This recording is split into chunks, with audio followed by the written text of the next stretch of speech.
everybody. Patrick Harbert here with Fender. I'm in the studio today with Spencer, and we're going to talk to you guys a little bit about the Player II Modified series.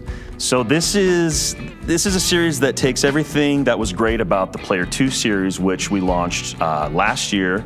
And Spencer, you actually did some demos for us for that. I did, and they were great. Those are great guitars. I love the Player II series, and a lot of people love the Player II series. So I'm very excited to see how Fender has elevated that even further with the Player II Modified.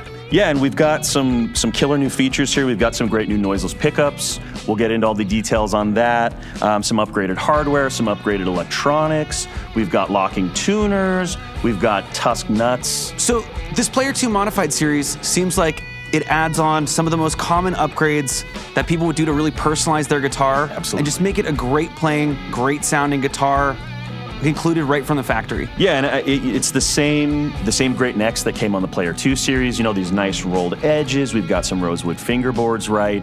We've got some great new models that we've added to the line as well. You're holding the Tele SH right there. Awesome. We've got the Floyd Rose HSS Strat in the back. So yeah, that's for rock and roll. Yeah, so you know what? Let's just dive into the Strats then. Perfect.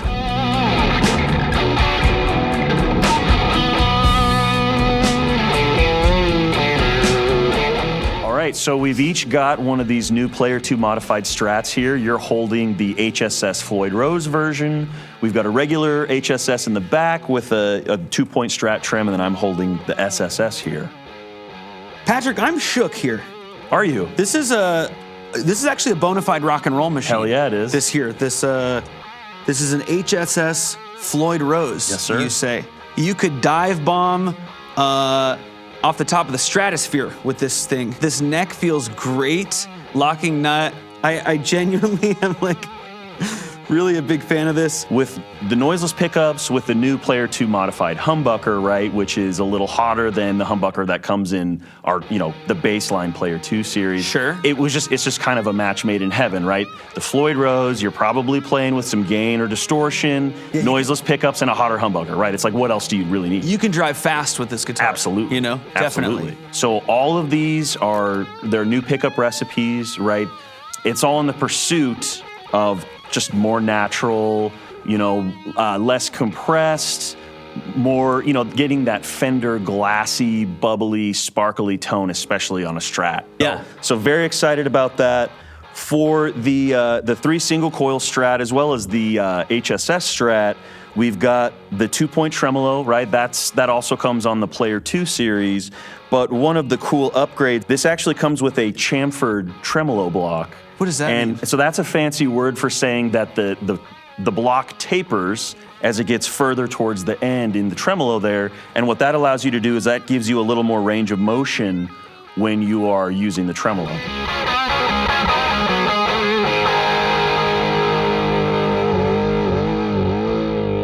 So in addition to the noiseless pickups, we've also got some under the hood upgraded electronics.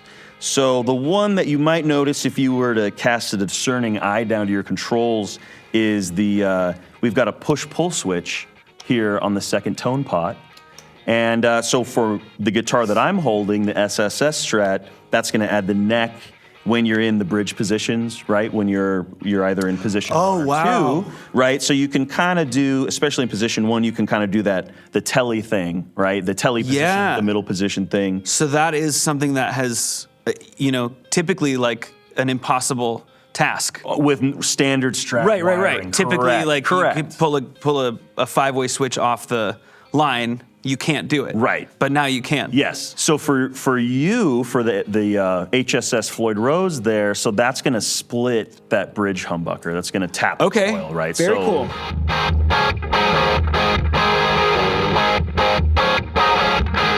Tell me about this color. We can talk a little bit about the colors. Yeah, so we have some really cool new colors in the series. Leaning a little more modern, right? So lots of, like you pointed out, there's like some metallic flake in a lot of these. So this is Harvest Green Metallic. It looks fantastic with the black pickguard or on a rosewood model. It's just mean looking. Yeah. And it's so rich and beautiful and really excited about that. And looking at these, if you were to walk into a store and see these, I would assume these were owned by someone who modified them. This does not look, this color and these color pickups and this color pick guard and these color knobs doesn't look like something that you could buy straight off the line.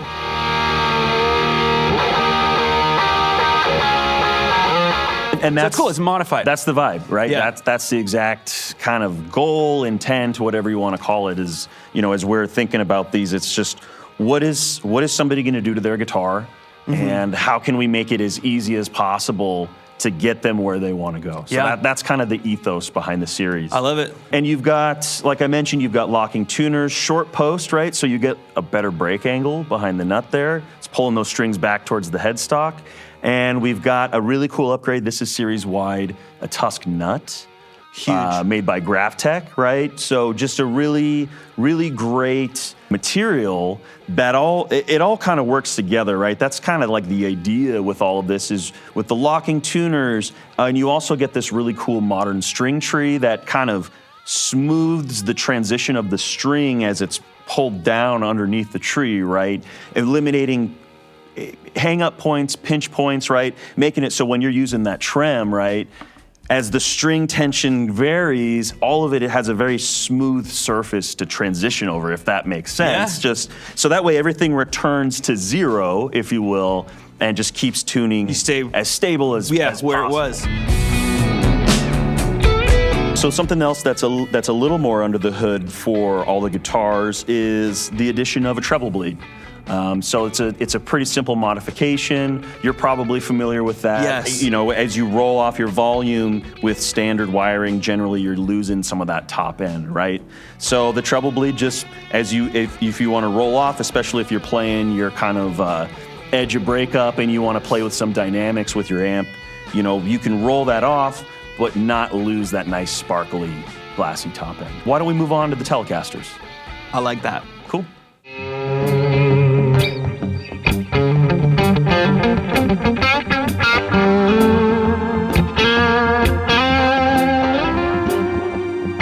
So Spencer, you are holding the Tele SH in your hands. So a lot of the same features like we already mentioned. Something special about that guitar though is, first let's talk about the finish on it. So that has what we're calling our dusk finish, which kind of looks black, right? Just at first glance. I thought it was at first, but now I'm seeing in the light, this is a really nice, very deep purple color I can see on top. Yeah, there's some purple metallic flake in there that's really, really subtle. So yeah, if you were to pop that push pot there, that push-pull pot on your tone control, when you pull the pot out, it actually overrides the three-way switch and will put the pickups in series, no matter where you are, and basically turning these noiseless pickups into a giant humbucker. And it'll give you a nice output bump, and it'll give you a nice little mid-range bump. So it'll be a little hairier. Yeah, that, like I mentioned, that's gonna split the humbucker in the neck, so you can get your classic Tele position 2 and single coil neck tones. A lot of flexibility, a lot of versatility there. And depending on lighting conditions, different appearance of the top. Okay, very, very cool. So Patrick, this is really interesting. The wiring modification of this Player II modified series for the single coil Tele is really innovative to me. That is such a cool idea for that push-pull. I'm kind of blown away by the ingenuity to see that on a factory guitar. Yeah, that's very cool. Actually, what we should talk about is the Player II modified humbuckers a little bit. They're an evolution of the Player II humbuckers, right? That come on the HSS Strat, and we have an HH Tele in there. So this is it's a tweak, right? There's a little bit of an output bump, right? Or they're a little hotter. So if someone was unfamiliar with the Player II series, how would you describe the humbucker to them, just in a general sense? This is a mid-gain humbucker, or I think a bluesy, I think that's good for rock or pop, or... I think that's a pretty good description, kind of mid, maybe a little hotter than mid-gain, but still, not in the high output territory. And yeah, it's beefy, it's very dynamic, And next up, we're going to get into the basses.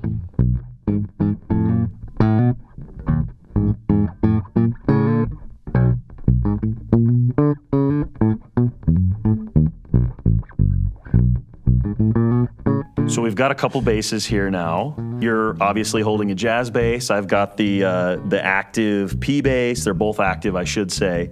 And just starting at the headstock, and we can work our way down. We've got some new tuners for the basses in this series. So if you were to look on the back, you'd see that they're kind of that classic Fender open gear design, right? But if you look on the front here, on the headstock, you'll notice that the shafts for the string wraps, it actually tapers down as you get closer to the headstock, right? So it's kind of this like reverse, like funnel shape. Mm-hmm. And what that's doing is, as you add winds, as you add tension to the strings, it's going to push those down closer to the headstock. Same with the guitars, you get the same great player necks, right? Super comfortable satin on the back of the neck with that modern C neck shape. We've got the high mass bridge here, right, which is huge. It's an awesome upgrade. Obviously that's going to give you some more fundamental, some more sustain, right? So the sustain on that is huge. It's just beefy, big upgrade, big, right? So that's killer. And then we've got some new electronics. As with the guitars, we have new pickups. So we have a new noiseless jazz bass bridge pickup, it's the same pickup is shared between the jazz bass that you're holding and the P bass, right? And then we've got a Player II modified P bass pickup. So these are not, the individual coils here aren't noiseless, but it's wired to be noiseless, right? You're gonna get that nice thumpy, chunky P bass tone, right? And then you get a nice growly, kind of like lower mids jazz bass bridge pickup tone here on the PJ. And the jazz bass, the noiseless jazz bass pickups, those are both noiseless, right?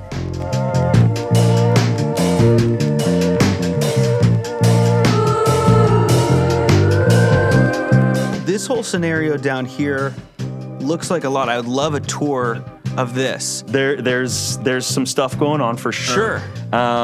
So your normal kind of your master volume control, right? So then you've got a blend knob, and that's gonna allow you to blend towards the middle pickup, right? The middle P, or if you've rolled it all the way back, you've got it on the bridge pickup. One of the things that's very cool about this preamp is the addition of a tone control that works if you're active or passive.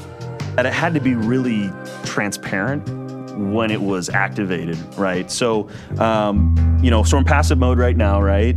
And just when you activate that preamp, there's no sonic difference, right? There's probably something you could measure, but audibly there's not any sort of significant difference. And that's by design, right? Because we wanted this amp to be really transparent and really just not flavoring the fundamental tone of the pickups, and really just to be used for sculpting, right? So you've got it's boost and cut. There's a 3-band EQ in here. And so you've got your mid boost and cut, right? Right, you can hear that mid-range, or you can cut that out, right? Definitely. And then you've got your high boost and cut, right? You can kind of hear that. Definitely. And then you've got your low end. Yeah. Right? So that's in there. It's basic 3-band EQ control, but what we did in this version is we really wanted to refine the mid Q and kind of narrow that a little bit and turn that into something that's a little more tactical, maybe a little bit more of a scalpel, and we tweaked the center frequency of that a little bit too, just to make it as musical as possible and as useful as possible. So is it safe to say it's like a 3-band EQ with an overall tone control? Correct. Okay. So you still can kind of roll off that top end like you would with a regular tone control on a that makes this seem way less daunting to a Philistine such as myself. And then boom, you're out of active mode, you're back in passive mode, and then you're just, riding your tone control however you need. Very cool. So. One thing worth noting too that I'm realizing, if you are usually playing in active mode and you happen to run out of battery, you can just switch to passive mode and you're absolutely playing just fine. Your backup, right? Yeah. Exactly right. So I guess the last thing I'll talk about here is, because I don't think we've seen this finish yet in the guitars we've been showing off, is this is a new color for the series. Yeah. And yours is too. We should talk about that. Yes. So this is Sunshine Yellow. There is some small metallic flake in here that, again, when you get that under the right stage lights, you get a little sunlight on it, you get a little bright light on it, you can see that it really pops, and it just adds some really nice depth and texture to the color. And then you are holding an electric blue jazz bass, and that's just a bright, fun color. It's just a nice little splash, nice little pop of blue for the series. David Lee Roth once said, doesn't matter if you win or lose, it just matters how you look doing it. These are interesting finishes. They're not like your standard run-of-the-mill on any of these models, which I think, is a testament to the nature of the modified series. I think if I could say one more thing on all of these, I don't know if we've touched on it, but really briefly, the back of these necks feel great. Yes. It's like a really nice, super smooth satin. Yeah, there's nothing. Yeah. There's nothing slow or sticky feeling. Every single neck in this series has felt so nice and modern. So I felt that with everyone we've looked at today, and I think that's worth noting. Yeah, they're great instruments, great necks. So Spencer, before we wrap up here, I just kind of wanted to reiterate that when you take these guitars in their totality of all of these upgrades, right? And you do that math, even just the quick mental math of, if I was to go out and buy new hardware and new tuners and noiseless pickups and all that, right? Sure. There's a lot of value in these guitars, just straight from the factory. It's great that these are offered on a factory model. We've done the hard part already. Absolutely. Right? So yeah. It's just plug and play, and like we've been saying, just to focus on the music and the craft and performance and creating, right? I mean, that's the goal here. So, Spencer, thank you so much for sitting with us today. Thanks for having me, man. I've had a blast. This was super fun. So great to meet you and hang out a little bit. You too. And again, I'm Patrick Harbord with Fender. You guys can go to Fender.com if you guys want to see all these cool new finishes and all the color options for the Player II modified series. Thanks so much.